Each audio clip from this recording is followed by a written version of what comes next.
Assalamualaikum warahmatullahi wabarakatuh. Alhamdulillahil awwalu bila ibtida wal akhiru bila intiha. Jami'u sifatil ulya wal izzati wal kibriya. Wassalatu wassalamu ala imami ahli sofai wal wafa. Qutbil anbiya wal awliya Sayyidina wa maulana Muhammadin khairid dawa likulli saqamin wada rahmatan wa shifa fi sirri wal jila wa ala alihi wa sahbihi ma damatil ard was sama amma ba'du. Salam sejahtera untuk kita semuanya. Yang saya hormati, yang wajib saya mencintainya, para alim ulama, para sesepuh bini sepuh, para habaib, dan yang saya hormati bapak-bapak dari Forkominda, Bapak Bupati, Bapak Kapolres, Bapak Dandim,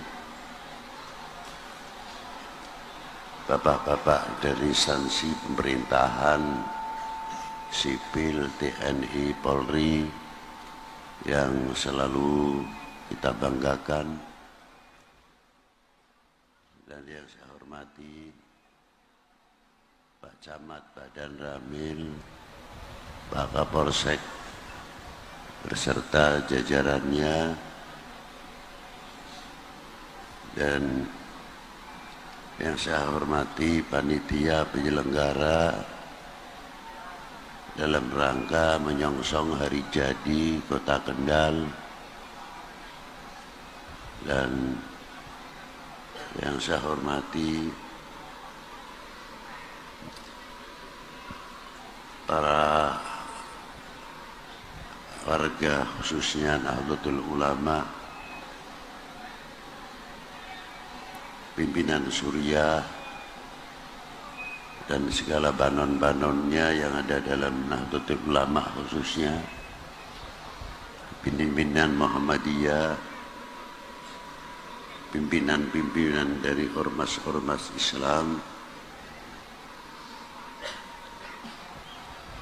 dan yang saya hormati bapak-bapak dari tokoh-tokoh agama,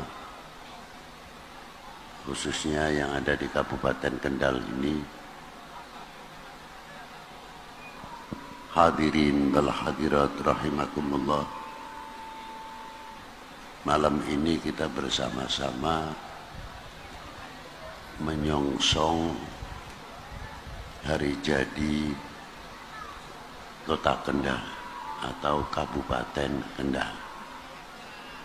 Tapi sebelumnya saya ingin mengucapkan Dirgahayu 1 Juli Hari Bayangkara. Semoga para beliau-beliau diberi kekuatan lahiriah maupun batiniah dalam mengayomi umat bangsa ini dan dalam melayaninya.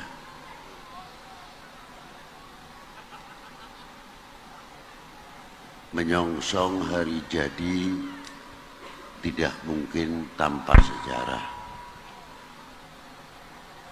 Sebab setiap kota hari jadi itu pasti akan menceritakan asal-usul kejadiannya atau dinamakan Kota Kendal. Kalau yang Pekalongan, ya Pekalongan. Yang Tegal, Tegal, Cirebon, Cirebon, dan lain sebagainya.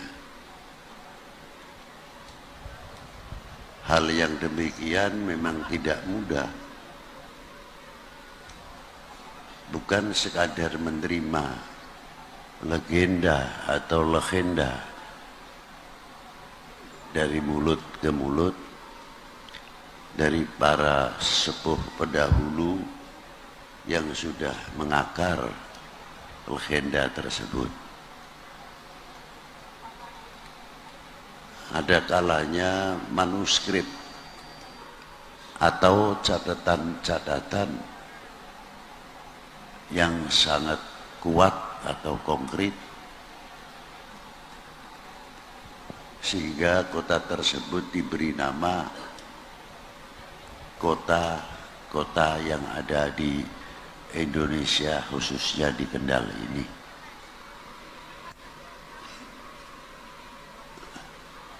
Di Kendal, kalau melihat dari beberapa pusara, walaupun mungkin pada waktu itu sudah berdiri kadipaten atau belum, kita melihat di Kaliwungu, di situ ada makam Sunan Kantong. Sunan Kantong tersebut, kalau tidak salah, beliau kakak atau adik Sultan Abdul Fattah Demak. Kakak adik juga dengan Joko Tarub kedua, atau lebih dikenal lagi Bondan Kejawan. Ada lagi juga tokoh ulama Bathara Katong yang dimakamkan di Ponorogo, dan disitulah makam-makam terdapat, termasuk yang menurunkan ulama-ulama besar, cucu daripada Kiai Hasan Besari, yang keturunannya sebagian di Gubuk, Ngeroto, Pulaman, dan banyak menjadi tokoh-tokoh hafidhul Quran di tempat tersebut. Bahkan dari cucunya pun, dari para dzurriyyah juga banyak. Yang pertama masuk Mbah Kiai Abdurrahman Munadi. Kiai Abdurrahman tersebut turun kelima atau keempat dari Kiai Hasan Besari. Putrinya dinikahkan mendapat Al-Habib Muhammad bin Syekh bin Ahmad Bafaqih, terkenal Boto Putih, Surabaya. Keturunan Habib Syekh tersebut, putranya namanya Muhammad, yang sangat alamah, yang dimakamkan di Pulaman, Purwodadi atau Gubuk. Dari Habib Muhammad Bafaqih itulah yang menurunkan cucunya, ada yang famnya Al-Munawwar, ada bin Syihab, ada bin Yahya, dan kiai-kiai yang sangat luar biasa di Gubuk atau Ngeroto tersebut. Di Kendal, Sunan Kantong kurang lebih hidup di zaman Sultan Abdul Fattah. Sultan Abdul Fattah, istrinya yang sangat terkenal, Dewi Ashiqah. Dewi Ashiqah ini putrinya Kanjeng Sunan Ampel, Ahmad Rahmatillah bin Ibrahim Asmorokondi. Kalau menurut di kitab Babat Tanah Jawa, Ibrahim Asmarokondi tersebut diangkat oleh Brawijaya menjadi Menteri Keuangan, dan sepupu Kanjeng Sunan Ampel yang namanya Malik Ibrahim yang meninggal pada tahun 822 Hijriah bertepatan 1401 tanpa menghitung tahun terpaut. Bila menghitung tahun terpaut 1419 atau 20. Terkenal beliau Malik Ibrahim bin Barokat bin Jamaluddin Husain. Beliau juga diangkat oleh Prabu Brawijaya Mojopahit menjadi Menteri Ekonomi dan Menteri Irigasi yang mampu menyodet Kali Brantas sehingga menjadi sungai untuk dunia pertanian. Jadi jangan heran kalau kita duduk malam hari ini bersama-sama ulama, umara, TNI, Polri sudah dari dahulu diberi contoh oleh para kesepuan-kesepuan para pendahulu. Kita ini tinggal meneruskan. Contoh sudah dari dahulu.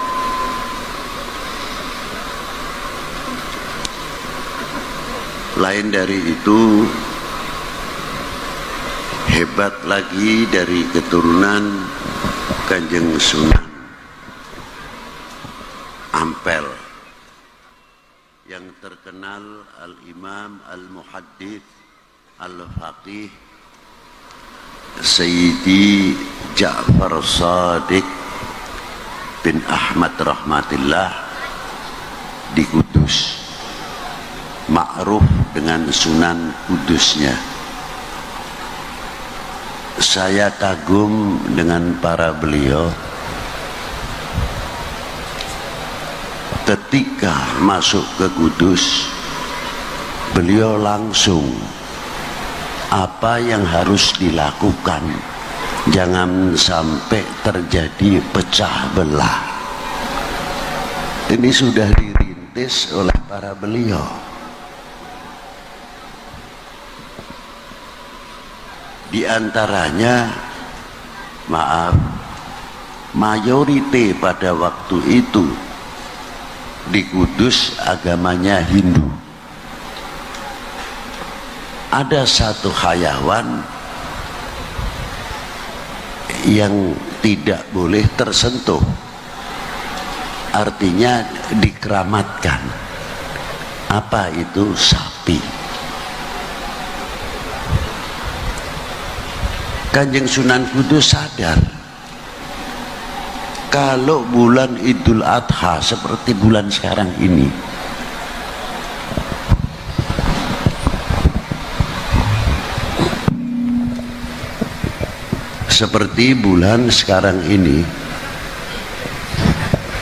kalau korban, kalau di Timur Tengah unta, bakor utawi sapi, kerbau di sana tidak ada, tapi bahasanya ada, pasti dulunya ada. Jamus. Di sini tidak ada unta, adanya sapi, kerbau, kambing. Ini kalau sapi itu dipotong bagian daripada kurban, pasti akan menyinggung, mengundang permasalahan. Tidak mau beliau itu mengundang segala sesuatunya, diperhitungkan sekali, jangan sampai mengundang masalah. Sebab di setiap masalah belum tentu mengundang simpati. Tidak pecah belah saja itu sudah untung. Itu hebatnya para pendahulu sudah sejauh itu. Maka dari itu Kanjeng Sunan Kudus melarang untuk memotong sapi, tapi tidak berarti mengharamkan, melarang liajlil maslahah. Sampai sekarang berlaku, mau percaya of tidak, nek neng Kudus iku nyembelih sapi ora wani, nek arep beleh sapi nggih ten Jepara atau wenten Pati niku berlaku. Nek orang andel takono dhewe karo wong Kudus. Itu diantaranya karena kebijakan apa yang diterapno dening Kanjeng Sunan Kudus, pengaruhnya luar biasa. Kesadaran muncul hingga pengaruh Kanjeng Sunan Kudus luar biasa, dan banyak yang beriman Islam di tangan beliau, termasuk sesepuh Kudus yang namanya Pangeran Poncowati. Pangeran Poncowati raja agama yang berbeda, langsung simpati kepada Kanjeng Sunan Kudus dan memeluk Islam. Bijaksananya Kanjeng Sunan diambil menantu Pangeran Poncowati. Loh, itulah hebatnya. Dan keturunannya banyak menjadi orang yang soleh, orang-orang yang alamah, para yai. Ya itulah. Ya dzurriyyah siapa? Ya dzurriyyah di Sunan Kudus, mau tidak mau, walaupun dari pihak perempuan. Perempuan mau lelaki sekali cucu adalah cucu. Loh itu loh.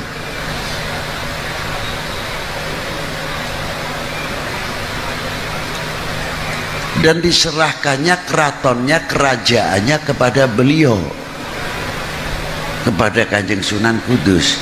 Kalau saya mungkin, kalau saya, tapi ya naudzubillah, dikei kursi kerajaan, diparingi istana, ada kekuasaan wilayahnya, ora usah repot-repot. Aku jadi ratu langsung, jadi raja langsung.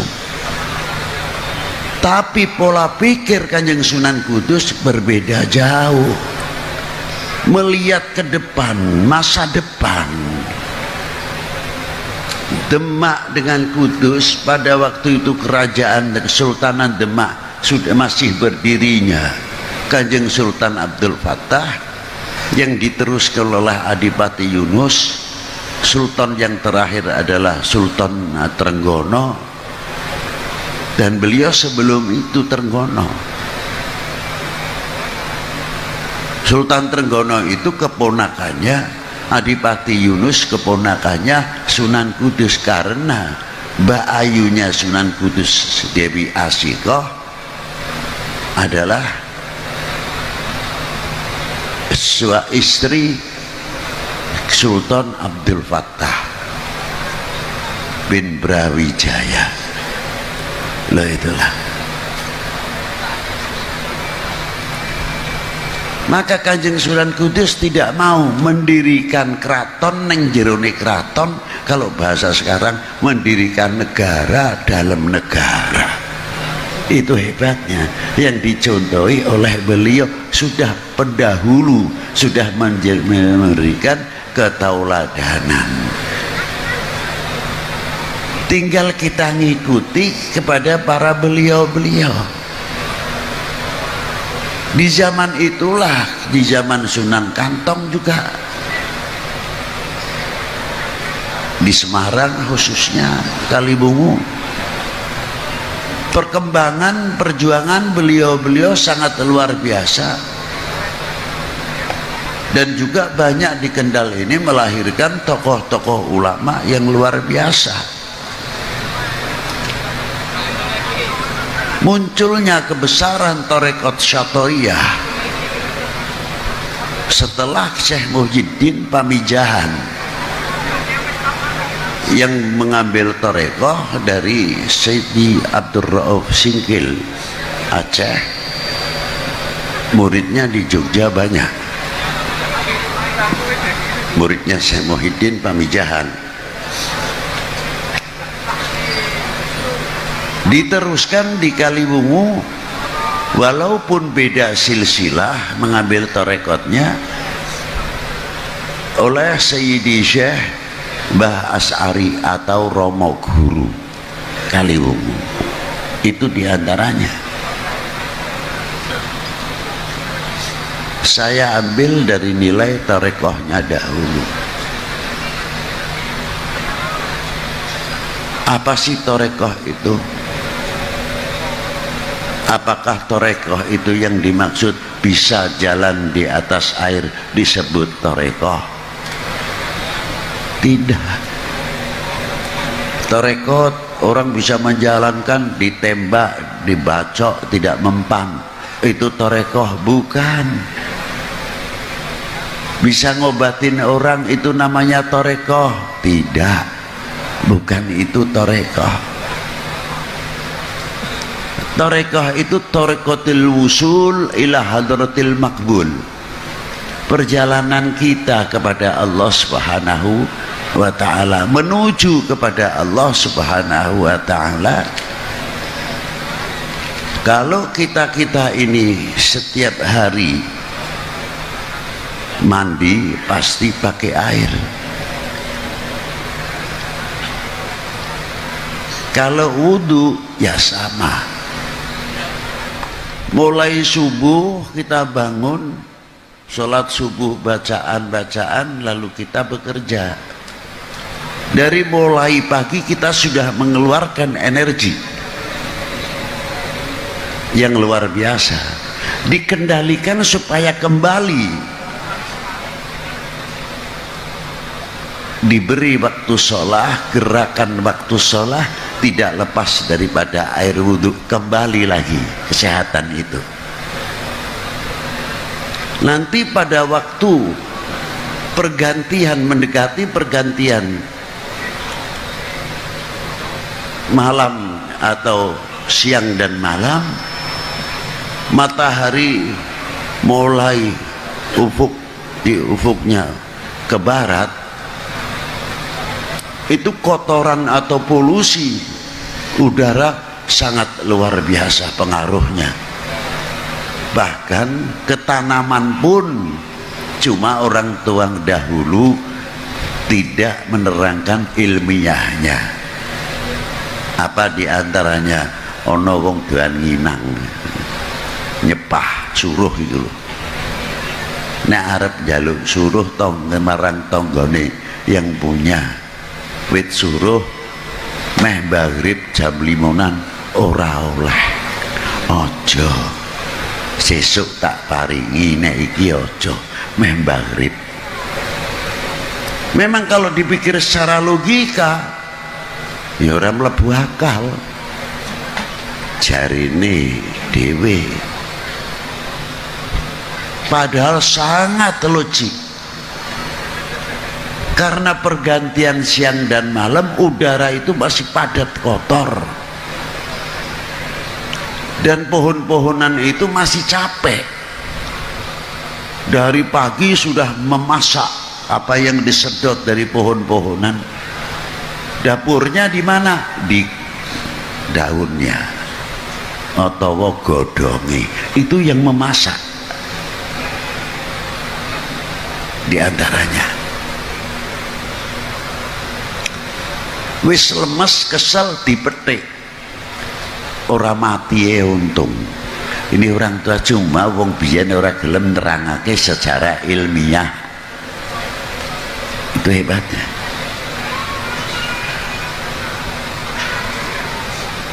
Kita dipersiapkan supaya mengambil air wudhu untuk sholat, membantu kesehatan kita. Pertanyaannya, apakah wudhu kita itu mencapai batiniah atau tidak? Kalau mencapai batiniah, luar biasa. Terekot kodisik kedureng ning wudhu ae ora sah jeru-jeru. Dawuhipun jeung Nabi sallallahu alaihi wasallam, sapa wonge sing basuh raine sebab air wudhu metu pira-pira dosane. Niku mboten bab fadhailul wudhu. Luar biasa.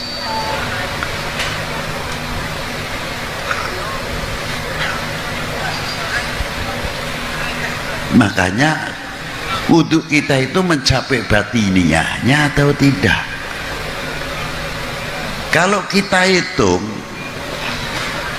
anggota muka, bukan anggota roksun, mata, mulut, iki katut diraupi. Ini diantaranya. Nah, kita membasuh air muka dengan air wudhu itu tadi per wudhu 3 kali.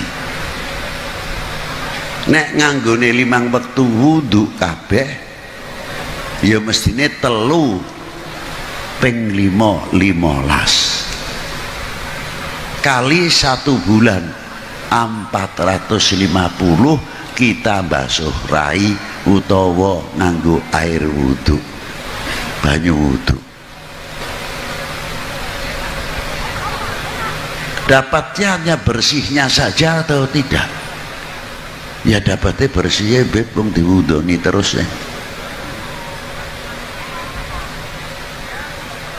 Hasilnya diwudui tersebut hanya bersih belaka?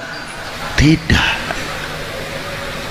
Mencapai kebatiniah kita, tawaduk kita bagaimana, andal pasor kita gimana.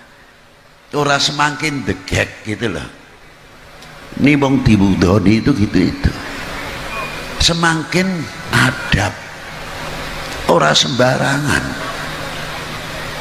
Ini berkah daripada air wudhu. Sepiro pintere, sepiro alime, kita niki orang semakin dengak, tapi semakin tawadhu. Nah, mata ini bagian yang keduman kebasuhan air wudhu. Mampu tidak kita menjaga kebersihan mata? Orang mau kenang banyu wudhu tok niku ora, sebab mata kita itu selalu mencari kejelekan orang lain, nginjen-nginjen salahe wong apa ora. Seneng nek ndengok bangsa iki pecah, umat iki pecah, mripate selalu keliling muter terus seluruh kelemahane wong kena kanggo modal. Niki lho mata mripat. Tapi kalau matanya sudah terjaga dengan baik, ora gelem ndak mau melihat aibnya orang. Dingklo moh aku. Lebih-lebih membuka aibnya orang. Itu perjuangan orang-orang minas sholihin itu ya begitu gitu. Mulut termasuk, kena banyu wudhu, iki omonganku iki bakal manfaat apa ora. Mulut kita itu tertata dengan baik atau tidak? Pengaruh mulut itu luar biasa, aja dianggap ora. Satu contoh sing ringan saja. Allah Ta'ala ndawuhake aja ngundang ning kekasihku ilir kadya ngundang marang sepadha nira. Ayat ini kula taj'al du'a rasul bainakum kadu'a ba'dukum ba'do. Ketingale sepele tok. Aja ngundang maksudnya ten Kanjeng Nabi. Allah Ta'ala memberikan contoh, ora langsung tok nglarang. Mangkane saking alif lam mim ngantos dugi Qul a'udzu birabbin nas mboten wenten kalimatun nida ya Muhammad utawa Ahmad.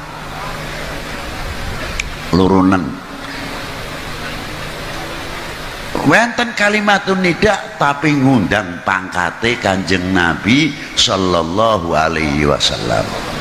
Ora cukup mung niku tok, bahkan bengok-ngokan utawa keras ning ngarsanipun Kanjeng Nabi dilarang dening Allah Ta'ala, la tarfa'u aswatakum fawqa sautin nabi. Loh, arane dijaga dening Allah Ta'ala. Lho niku terus wong ning ngarepe Kanjeng Nabi dijaga adabe ben aja ngomong sak karepe dhewe pengongokan. Lho itu hebatnya. Ma'asyiral muslimin rahimakumullah. Ternyata kelihatannya panggilannya sepele, ketinggalipun ini ya berat. Allah Ta'ala maringi pengundang datang Kanjeng Nabi, ya ayuhan nabi, ya ayuhan rasul, ya mudathir, ya muzammil, boten wenten ya Muhammad, ya Ahmad, dah ada. Ini saya bu.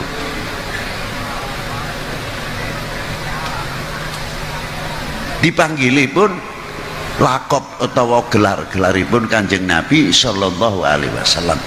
Kula ulangi malih, ternyata ora iso dianggap sepele.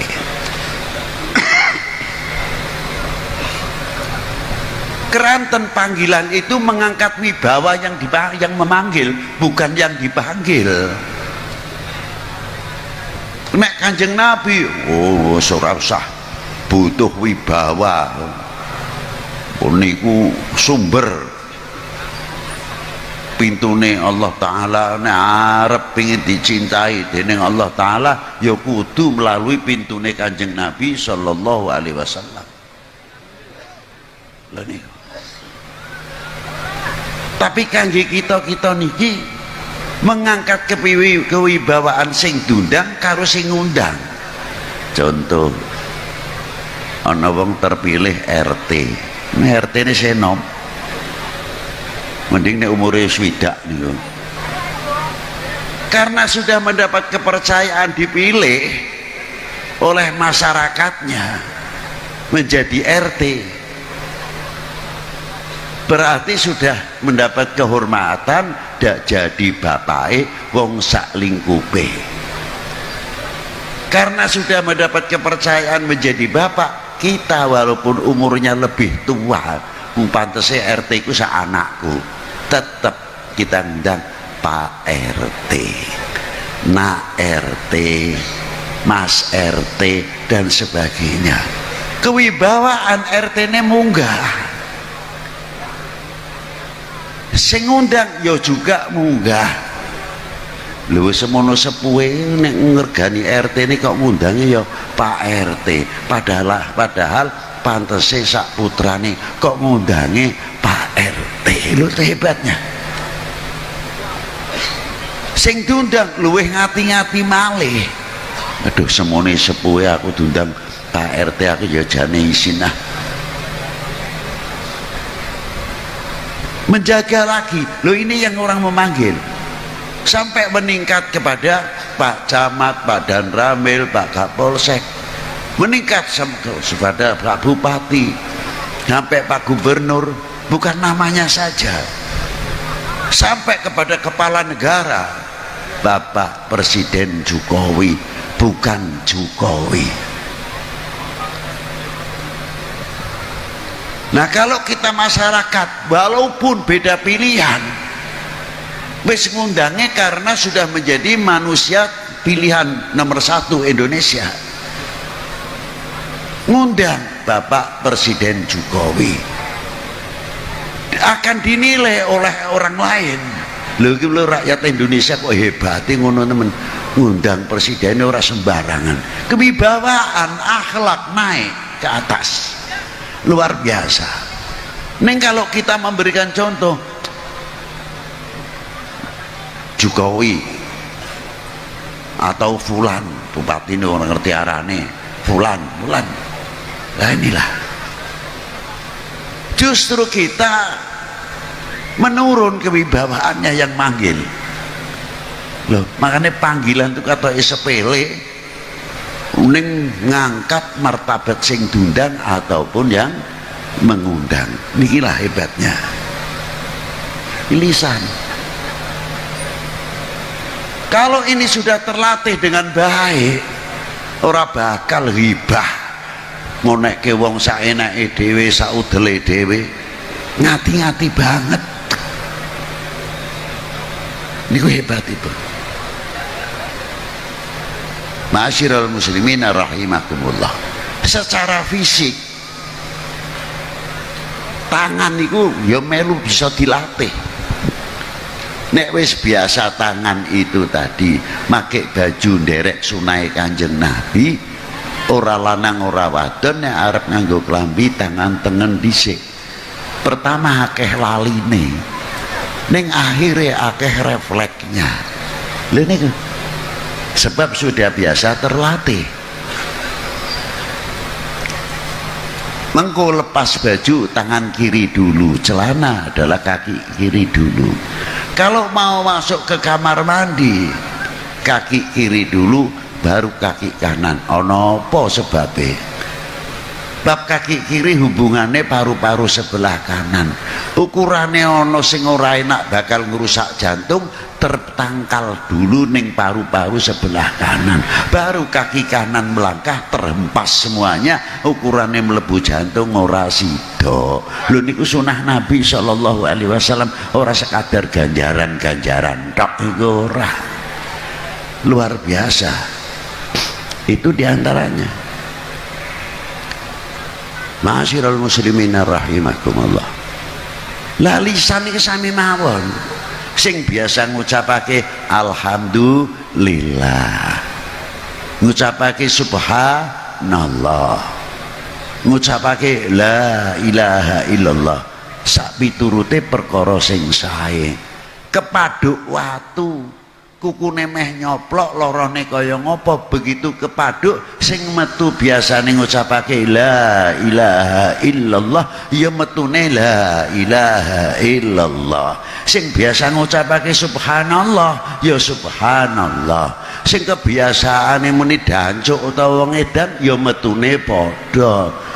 Sing biasane ngeculaki ngon-ngon sikil papat ya metune sikil papat. Lha niku lisan niku. Bagaimana ngature cangkeme kita piyambak niku lho. Mane salamatul insan fi hifdzil lisan. Para yai para pendahulu niku luar biasa nata batiniyahipun supaya ben bersih, ora duweni sifat radhail, ora duweni sifat muhlikat. Sabarnya kayak apa? Beliau itulah yang masuk pertama kali di daerah-daerah noto daerahe. Luar biasa. Kayata Sunan Kantong Mbah Asy'ari masuk beliau noto hati, luar biasa. Apalagi di Mekah dulu ada namanya Kiai Musa sama Kiai Iskandar dari Kaliwungu, terkenal kealamahanipun wonten Haromen wonten Mekah. Jadi kalau kita mengingat menyongsong hari jadi Kendal, apalagi ada Sayyid Abdurrahman Ngembyang dan lainnya, ada lagi yang dimasuk di daerah Weleri, putranipun Joko Tingkir nopo Adiwijaya disarekake wonten mriku. beliau mempunyai kakak, di antaranya yang dimakamkan di Ngejobo Kudus, yang melahirkan keturunannya wenten Pati, Bareng, Hajen. Niku jadi ulama-ulama luar biasa, jadi kira ora. Niku keturunan beliau. Maka dengan adanya sepindah malih menyongsong hari jadi Kendal, menguak sejarah supaya awake dhewe ora lali karo sejarah. Iki lho termasuk pendiri-pendiri Kendal. Dan tidak sedikit para beliau-beliau yang ikut andil besar mempunyai kontribusi dalam menegakkan kembali merah putih berkibar. Lho niku. Gampangane nek ngomong karo BNP ya. Merah putih insya Allah NKRI ora tahu tinggal, sebab kita kewajiban ngingetake saat ini pun kalah kathah melenturnya nasionalisme, rasa memiliki handar beni. Awake dhewe iki dipikir-pikir ku tahu melu apa, melu duwe kontribusi apa. Menangi 45 ya ora menangi, nek kesepuhan kula mboten cerita. 47 londo mlebu malih ya mbuh ora weruh. 48 kita ditikam dari belakang sedang berjuang berhadapan dengan Belanda, kita dicegat karo sekutu. Bagaimana pasukan kita yang pulang dari Madiun dihabisi ning Purworejo oleh sekutu. Mbuh sejarah ini ndi ora weruh, menangi ya ora. 51 ana apa ya ora weruh. 55 ya mungkin sing tasih sugeng paling nggih umur sih bocah. Sampai 65 ana apa hampir ilang. Lha niku. Padahal nggoyahake khususnya nggoyahake ideologi bangsa Pancasila pada waktu 65. Lho itu akeh wis lali pemane sing lahiran teko sakniki. Kita bertanya kepada diri sendiri, sudah andil apa atau mempunyai kontribusi apa untuk menegakkan merah putih? Jawab dhewe.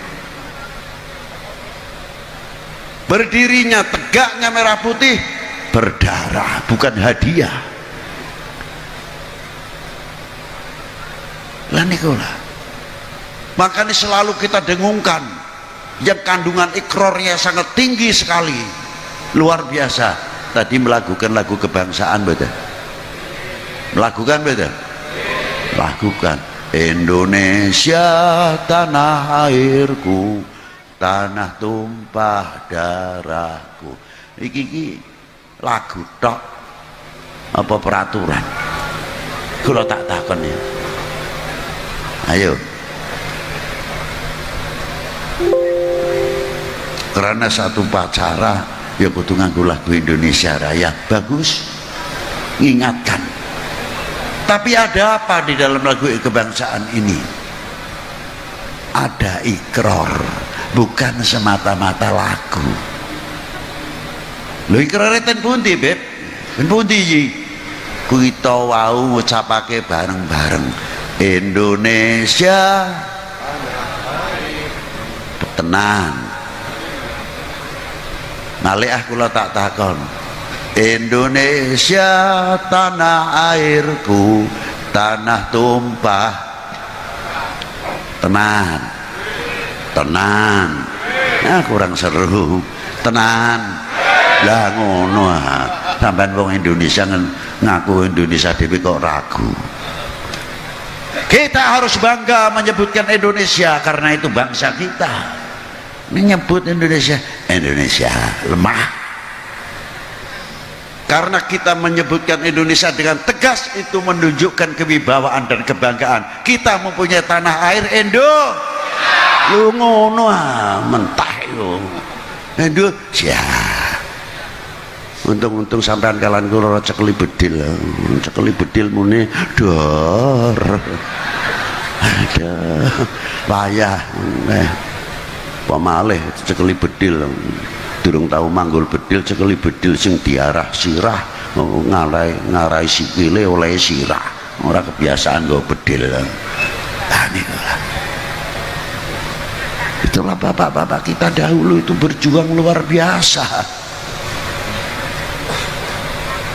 Sejauh mana kita pengakuan dengan ikrar Indonesia tanah airku, tanah tumpah darahku, diiringi dengan pengibaran sangsaka merah putih di Longkas Agustusan. Kalau perlu tiap gang masuk kampung, ahlan wa sahlan, hari kemerdekaan Republik Indonesia 17 bulan 8, tulis itu satu kebanggaan. Tiap kampung tunjukkan kami bangga menjadi bangsa Indo. Oh, nah, melempem. Siap? Jori budaya. Ah, nikulah hebatipun. Jadi kita dituntut Indonesia tanah airku, sejauh mana kita memiliki Indonesia ini, bukan sekadar menyanyi Indonesia tanah airku. Wah, ikrarnya yang kita tanyakan. Kamu sudah berani, kita sudah berani menyatakan Indonesia tanah airku. Buktikan kalau Indonesia tanah airku. Pasti walaupun beda pilihan, beda baju, kita akan menyatakan beda pilihan, oke. Beda partai, oke, tapi tidak bisa dibedakan. Indonesia tetap Indo, merah putih tetap merah. Silakan bendera partai saake neng merah putih satu, tidak bisa diganggu gugat. Setuju? Lakoni setuju ae. Setuju? Gampang. Siap, gampang. Neng buktikan ngono lho. Nggih Kang. Ngono. Itu pentingnya. Nah, kalau kita sudah bisa membuktikan itu, wah luar biasa kefanatikan kita. Karena apa? Kok mesti diiringi nganggo sangsaka merah putih? Ketahui. Neng jerone merah putih itu ada 3 hal. Tulis. Dan paham itu bocah-bocah kita, supaya anak kecil-kecil kita tuh sudah merasa handarbeni dari sedini mungkin.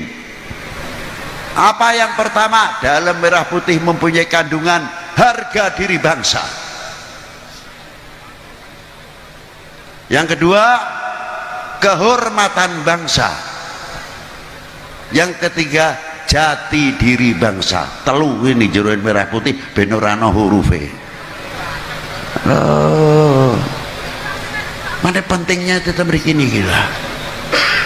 Nopo malih didukung setiap wenten hari jadi kota-kota yang ada di Indonesia ini tidak terlepas dari sejarah. Itu ora gampang. Ma'asyiral muslimin rahimakumullah. Kalau kita sudah kuat mempunyai pendirian sing ngoten, ora iso dipecah belah. Kompak, rukun, soalnya wis bareng-bareng menyatakan Indonesia tanah airku, tanah tumpah darahku. Semakin kuat akrab, walaupun sepindah malih beda pilihan, beda baju, tetap kita kompak, rukun dadi siji.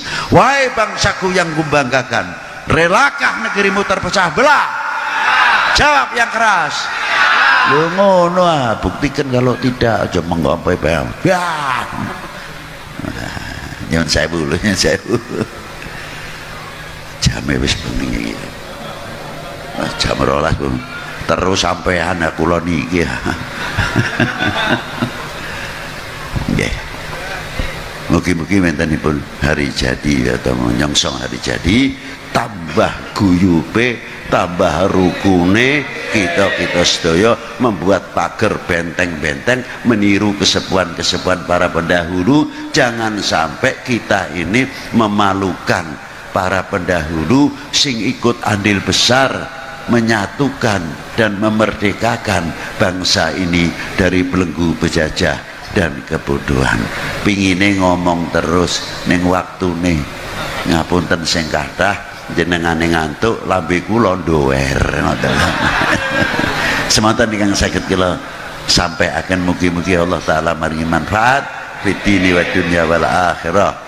Allahumma shalli wa sallim wa barik ala sayyidi sadat qutbul bidayat wa nihayat khalifatullah fi khazainil ardi was samawat wa ala alihi wa sahbihi ma damatis sadatil qadat salatan taftahu lana biha babal khairati was sa'adat fid dari dunya fid daril ma'ad wa barik lana fi umurina wa fi rizqina wa auladina wal mu'minina wal mu'minat wal muslimina wal muslimat aina makanu fi jami'il jihad wal bilad wa tunjina biha wa iyahum min jami'il ahwali wal afat khususon baladana Indonesia khassah wala khususon baladana Indonesia khassah salimna min kulli fitnatin fi ayyi jihadin minal biladil muslimin ammah wansurna wa iyyahum binusratik fil harakati wasukun wa ja'alna min hizbika alladhi wafaqtahum li fahmi kitabikal maknun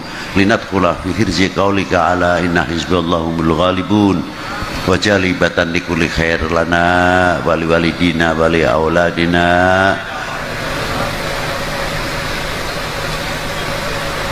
wa sallallahu ala sayyidina Muhammadin wa alihi wa sahbihi wa baraka wa sallam walhamdulillahi rabbil alamin wal afu minkum wassalamualaikum warahmatullahi wabarakatuh.